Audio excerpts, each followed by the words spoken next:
if you meet somebody for the first time and you immediately go yes or no, and somebody would be like, oh, that's so judgmental or is so preconceived. How can you say you haven't really got to know the person? It's like, yeah, get to know is only going to inform me of why I feel that way to begin with. You know what I mean? It's always going to give me the actual reasons why.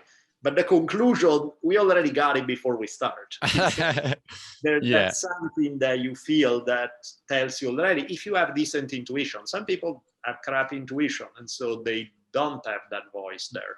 So that's a different story. It's interesting, that it's kind of like that happens in many ways. I feel like the body tells us information before it can kind of register and click in the mind. And it's like, sometimes we're not as in tune to be able to listen to that information or to hear it even, there's too much other noise going on. Which is kind of pathetic when you think about it, because think, a chihuahua with a brain about the size of a peanut can smell somebody and within 10 seconds decide whether they want to growl at them or just hop on them and be all happy. So clearly we're not talking some magical ability there.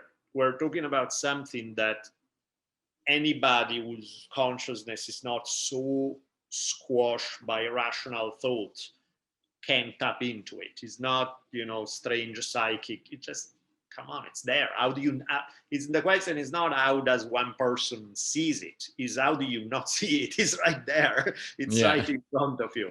And so I think it's sometimes we just spend as valid as rationality is as a tool and as important as reason is, I think sometimes we overdo it and we forget that just one modality, but there are others that are just as valuable.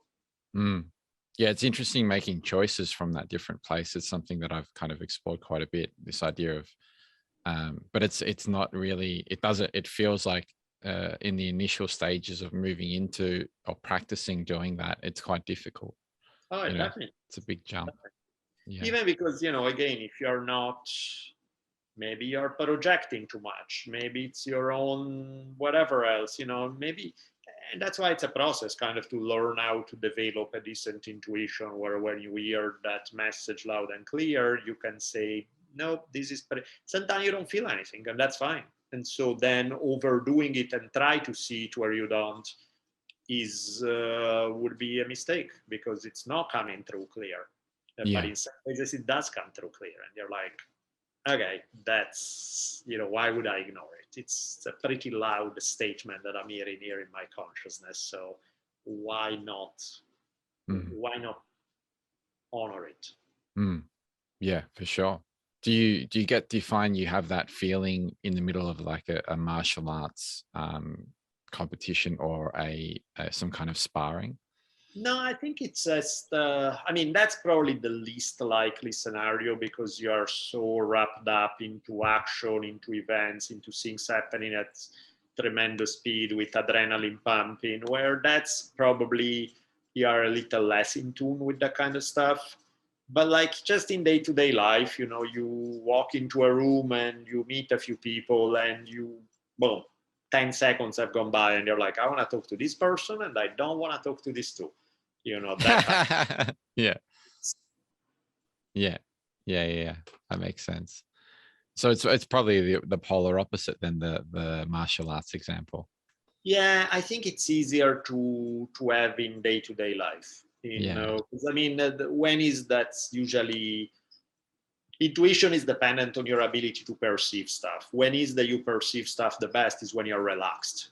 So in situation where you are more at peace, like you're receptive to whatever, you're not, because otherwise half of the time you're projecting your own. If there's an emotion that's driving you tremendously, you probably don't see crap of what's around you because you're so driven by this internal force that you don't see reality for what it is. Yeah. Which is why, for example, people usually have, even people who have pretty decent intuition, their intuition goes to crap when they need something real bad, when they want something real bad in a context, because suddenly now they are not looking through the lenses of just whatever comes to you, but you're looking through the lenses of your needs and wants that are completely messing up whatever read you have on the situation. If you enjoyed this clip, The full episode will be made available up here somewhere, so feel free to check that out. If you're someone that's interested in working one-on-one with me and developing your practice of presence, reflecting on your life at the moment, and calibrating your trajectory, then feel free to head over to todaydreamer.com and get in touch. There's also a full catalog of episodes available on the website, which pretty much are there to help you cultivate the practice of presence so that you can more deeply participate in the blossoming of the emergent world story. So there's episodes on rituals, meditation, different ways you can cultivate presence, find meaning in life, working with psychedelics, and a whole host of other things that, surround spirituality and surround this idea of coming back to this moment right here and right now, and deepening almost like your connection with yourself and with others through intimacy, relational practices. There's a whole host of episodes. Feel free to check it out if you're into that kind of stuff. Anyways, thank you for your attention and for sharing this moment with me in the here and now. And until next time, be well.